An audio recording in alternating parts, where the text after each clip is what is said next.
YouTube back with another motherfucker reaction with my boy Maui, man. You know, y'all been showing us love on the reaction side, man, and I'm loving it.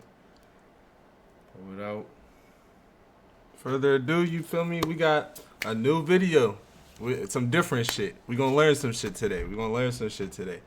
And we not, you feel me? It's some different shit. Like, comment, and subscribe on the video, man. What he said, man. We gonna watch this shit. Today we watching what's hidden under Antarctica, folks. I'm curious. Me too, man. Ready?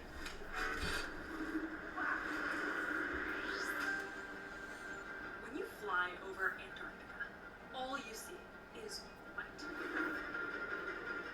You don't hear any birds. You don't see any plants. It looks empty. But there's something hiding down below this ice. In 1970, a group of Soviet scientists started drilling right here. For 28 years, they kept going and going until, after nearly 4,000 meters, they suddenly stopped because they had found something unimaginable. Liquid water. A secret lake down below all this ice that had been completely sealed off from the rest of the world for 15 million years. How? And is there something alive in there? Creatures that have been evolving separately from the rest of the planet for 15 million years. So scientists are searching for more of these secret lakes. And as they do, they realize there is way more going on under Antarctica than we ever thought. I needed to know the truth about Earth's most remote continent. So I've come all the way to Antarctica Chat, to show you did y'all live what's in really Antarctica? happening down below this ice and exactly what they discovered when they finally I don't know. bring out the drill. Did you? I don't think so, man. It's a little too cold for me up there, up in there. Ready? If you wanted to drill to the bottom of Antarctica, the first thing you need to realize is this ice is way thicker than you think. If we were to take a chunk out of this ice and place it on the surface, at its thickest, it would be this tall. Wow. That's nearly the height of Mount Kilimanjaro. You would have to stack the tallest building in the Mount, world. 6 Kilimanjaro. times to reach the top of that. Kilimanjaro. And this isn't Yep. just one uniform block. It's full of all different kinds of What ice. mountain is that? I'm gonna have to put you on game.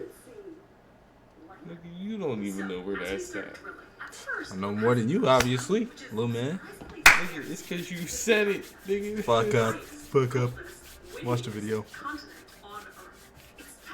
Chat, your man is Shut up. Mr. Einstein. Yeah, bro, you just said you didn't know what it was, bro. On average, it only snows a Feel me? couple centimeters a Feel me? year, meaning the snow just a few feet under your boots could be from a decade ago. But as our drill makes its way through this snow, the texture starts to change. The snow then, of course, keeps accumulating, and the deeper layers become consolidated into firm. That's Dr. Stephen Chow, I a should start biologist who following specializes his in little life on hand Antarctica. He's quotes. leading a trip on with the White Desert Foundation's Science Week. It supports Yeah, I scientific understand research you, on Maui. the Yeah. It's this size and it drills in this deep and the densest. The densest. It's the densest. Densest, the densest. Density, density. No, I'm just saying. Yeah, The densest. dentist. The dentist? No. Yeah, No. yeah, I know you. Yeah, The dentist. yeah, whatever. dense. Yeah, density, dense. As the snow and ice builds up, its own weight slowly pushes it over the land toward the coasts. And then, as it reaches the end of the continent, it leaves the land and extends out over the ocean. That's called the ice shelf. The problem is, as this giant ice sheet slowly flows across the rocky ground, it stretches and contracts. And if it stretches too fast, the firn snaps, creating. I'm about to go down into that crevasse. You'd never know it was here. Oh my god. This is a little bit of a test of my claustrophobia. Bye.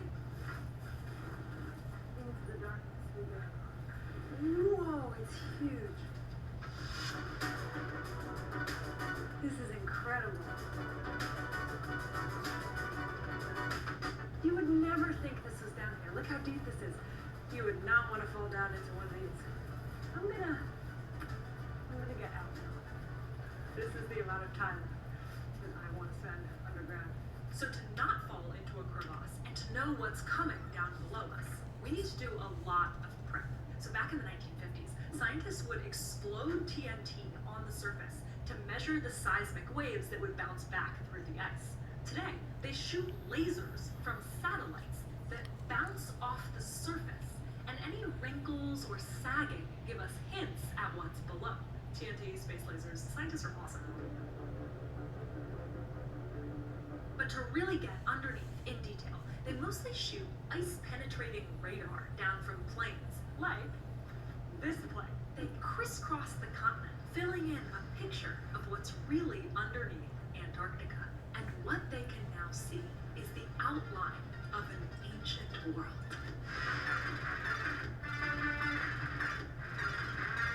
It's not flat. There's a trench deeper than the Grand Canyon, a completely hidden mountain range that rivals the European Alps, evidence of a massive impact crater and the largest volcanic region on Earth. But in the late 60s, as they were flying these ice-penetrating radar planes, they suddenly spotted something especially strange. I also saw these weird depressions, a really big one. With flat spots. Yeah, sort of a tiny depression. That earlier research with the TNT had hinted that there was something odd here too. And that Soviet drilling team, they're drilling right on top of it. So let's go deeper. The deeper we go, it's like we're going back in time. Layers upon layers, stacked on top of each other.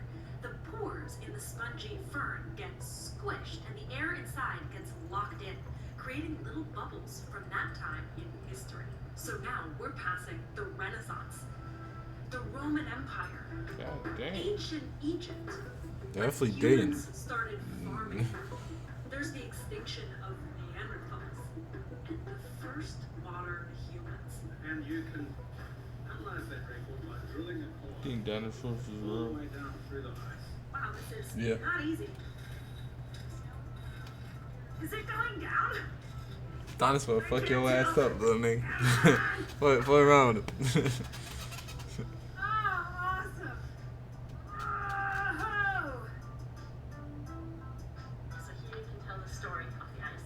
So if you hold it up against the light, you can see some I layers. see it. Wow. Look at all these bubbles. Those are pieces of atmosphere from decades or centuries ago. But it's not just bubbles. It's also sort of these tree rings of different, I don't know what to call shades of ice. Exactly, yeah. But if you hold it up, you can see that there are actually lines in it. Ice that forms in winter has a different texture and composition to summer ice, creating these lines. And you can count them like tree rings. But you can also see huge sudden changes. So you can see certain events like a volcano eruption, for instance. Like this. That dark line is ash from a volcano eruption over 20,000 years ago. And as I was looking at these layers of exposed ice, I realized why scientists said we're not allowed to do something. This game, you're not ready. While we're hiking on Antarctica. This is why you can't pee on the ice. Because if you did, one day some descendant of yours would be taking an ice core in Antarctica and they'd dig and dig and dig and they'd pull it out and they'd say, what's that yellow line? It's a funny way to understand what's really so important about this ice. It's this incredible record of Earth and life on Earth.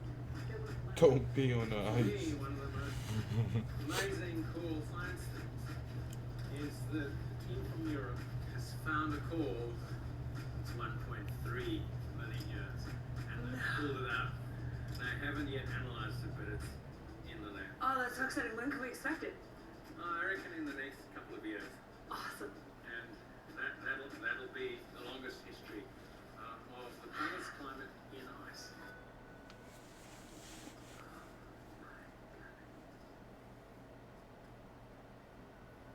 As I was hiking, I said how lifeless everything looked.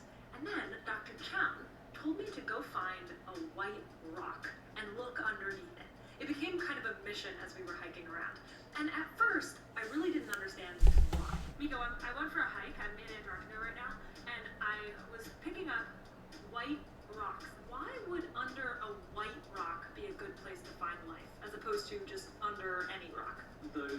white rocks can let a little bit of light filter through, almost like a natural greenhouse effect for those tiny organisms underneath.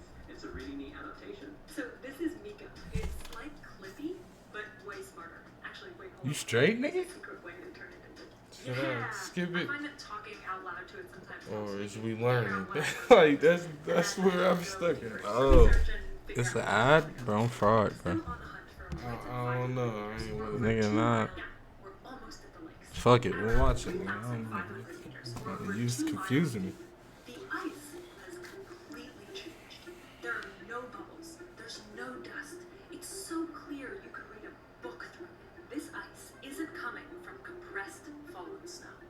It's coming from below. After decades of drilling and radar and seismic and satellite data, there was only one explanation: a lake. And not just any lake.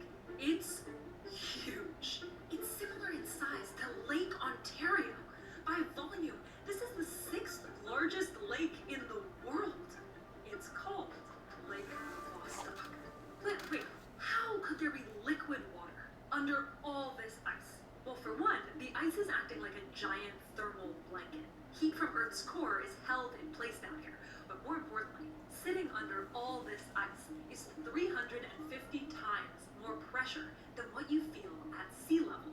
And as pressure rises, water stays liquid at lower temperatures, which means a massive under ice lake is possible. So now the question is, if there's water down there, could there be life? And if it was isolated from the rest of the world for 15 million years, what would it look like? With a drill poised right above it, they now have to decide, should they hook it? They realised they could potentially go all the way through into the lake water. Was that risky? Yeah, no, totally. Nobody enjoyed it. Like, would it pressurize and blow everything out? Would it, would it be really super dangerous? We've actually looked at this very closely because we don't want to kill anybody. Oh, good. That's John Prisky, one of the first scientists to study Lake Vostok. If you take a Pepsi bottle and you put in a Mentos, one of these little minty things, and blow it in, it just blows up. So that's what we're looking at. So Lake Vostok's a lot of water. It'd be a blowout of a volcano. This took about 10 years to sort out. It took a good portion of my life. But during this time, studies kept finding more and more lakes, hundreds of them, and satellites revealed something very weird. The ice sheet was lifting and dropping almost 10 meters in some places, and Dr. Helen Fricker was the first to notice. Yeah, it was pretty incredible. It was one of those like jaw-dropping moments. While Vostok and other lakes like it sat sealed off, around the continent there were hundreds of other active lakes that can literally lift and drop parts of the ice sheet as they filled and drained into one another. And the first one that she saw was here. A whole lake looks like a footprint. So there aren't just lakes down there. It's an entire plumbing system under the ice, connected by rivers. So at this point, over a decade had passed since drilling had paused at Vostok, and we'd learned so much. So now, the plan wasn't for one country to drill into one lake. It was for 3 countries to drill into 3 lakes. Teamwork makes the dream work. Into Lake You hear me? Vostok, the British into Lake Ellsworth, and the Americans into Lake Willans. At Full Sail, our technology program. I was about to say, where the Americans at? You know what I'm saying? Like the video, y'all boys. You gotta get in Time to here poke an ancient lake. Come on, thanks. First up, the Russians. They had a massive head start with their effort to drill into Lake Vostok, but they had a problem. Their hole was already filled with drill fluid to prevent it from freezing, specifically kerosene. So to solve this problem, they added freon, which is heavier, and the idea was that it would act like a plug. And then they used a special drill with a heated tip to slowly melt into the surface of the lake. And as soon as they broke through, the pressurized water from the lake shot up over 30 meters into the hole, pushing the kerosene and the freon away. I saw videos and there was kerosene blowing out of the top of that hole. It was a little scary. I'd be running as fast as I could. They left that new lake water in the hole to freeze for a season, and then they pulled it up to study it. And the headline said that they found a totally new type of bacteria. But those bacteria were suspiciously similar to the bacteria found in kerosene. The problem was that it mixed with the drilling fluid, which is highly contaminated. It's full of bacteria. They didn't publish anything. It was controversial because Many people said they had contaminated with drill fluid. So the international science community was skeptical of the Russian find. But the British and the American teams were still trying to poke their legs. And they were using a different drilling tech that didn't use drill fluid, but super clean hot water that was filtered and decontaminated with UV light. This boiling, pressurized water just blasts and melts away the ice. But it still needed fuel to power the thing.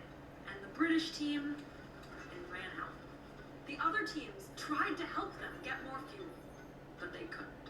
So now, with only one team left, they slowly went deeper and deeper and deeper until finally. I remember breaking into the lake, and you could hear the cheers and the whole roar. It was pretty, I had goosebumps.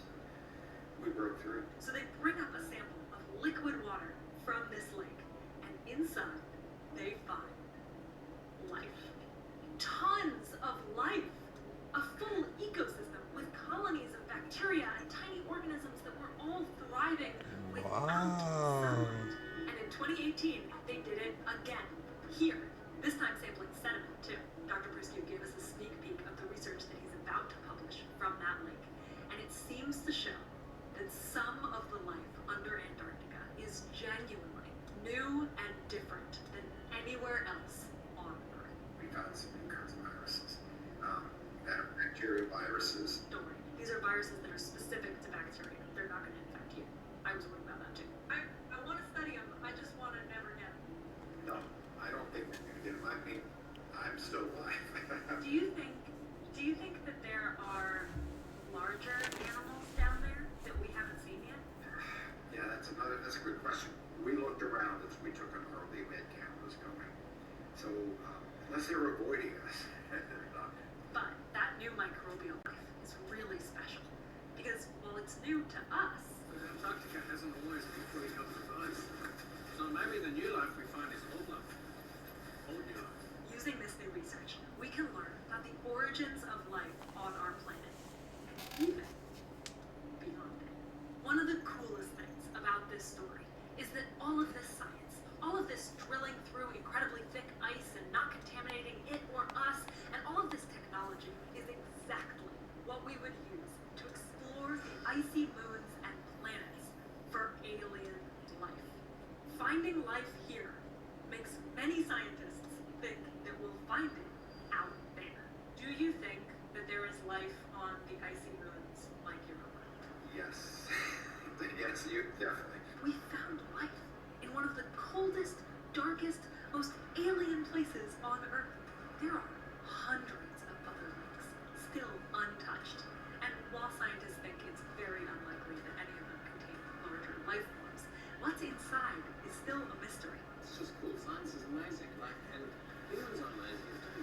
We have a lot more to explore. Exploring has never been easy. The teamwork involved, so many people involved. You know, it's just an incredible thing. But it's worth it. There are still Shit look untouched crazy out places there. left to No discover word. and new mysteries to solve. Especially in them dark ass tunnels. We're making another episode all about what really happened with the ozone layer on Antarctica and the current science happening right now. So if you want to know more, subscribe. Chat, man. Leave a comment, like, subscribe. We out.